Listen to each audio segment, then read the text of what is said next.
dans le cadre de la stratégie d'achat responsable, de la politique d'achat que l'on doit décrire.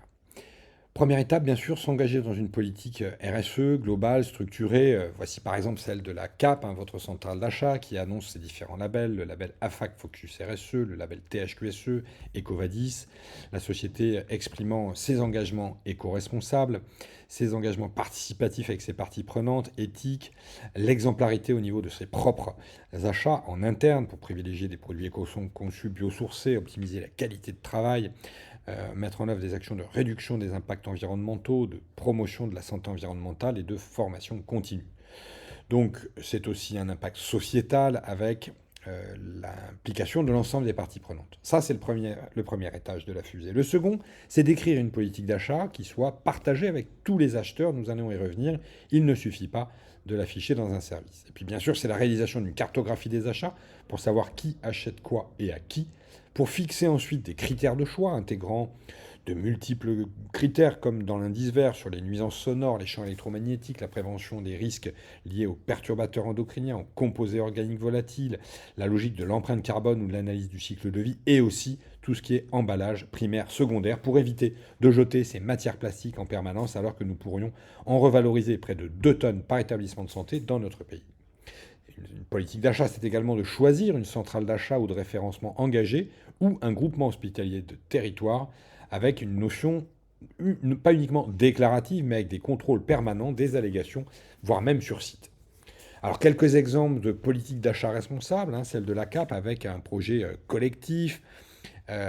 avec la formation, l'éducation des acheteurs, la communication sur les engagements, la réduction des coûts directs et indirects, et bien sûr quelques critères définis sur ce que l'entreprise achète. Ici, on est dans des bureaux, des fournitures de la papeterie, des travaux d'imprimerie, des prestations de restauration, du matériel informatique, bref, définir des critères de choix. Et puis là, par exemple, cette société Vlad, qui est dans la région de Tours, très engagée, labellisée à très haute qualité sanitaire, sociale et environnementale, qui présente ses engagements dans sa politique, ses valeurs, qui présente l'ensemble dans cette charte de ses objectifs sur l'équité financière, la collaboration avec les fournisseurs,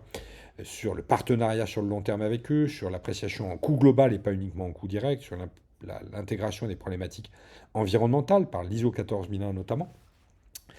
L'implication dans la responsabilité territoriale, c'est notamment la création d'un territoire à mission sur la ville de Tours, les achats avec process, formation et puis un outil de pilotage global de la relation des fournisseurs comme le label RFAR du ministère de l'économie et bien sûr un engagement de l'ensemble des acheteurs. Ça, c'est une trame que nous pouvons vous livrer pour réfléchir à la vôtre, une trame très simple qu'on utilise dans les établissements de santé pour mettre en place une politique avec un recto verso très court, très synthétique, avec le volet économique sur la notion de l'analyse des besoins réels, du coût global, de l'équité financière, mais aussi le volet environnemental, avec l'impact sur la santé et l'environnement pour privilégier des produits écolabellisés, mutualiser les achats, acheter des produits qui peuvent être recyclés, reconditionnés, en privilégiant les circuits courts avec des achats de proximité, en réduisant les consommations d'eau et d'énergie, en faisant attention à la production de déchets et en ciblant des produits avec un impact sanitaire le plus faible, c'est-à-dire participant ainsi à la dépollution du secteur.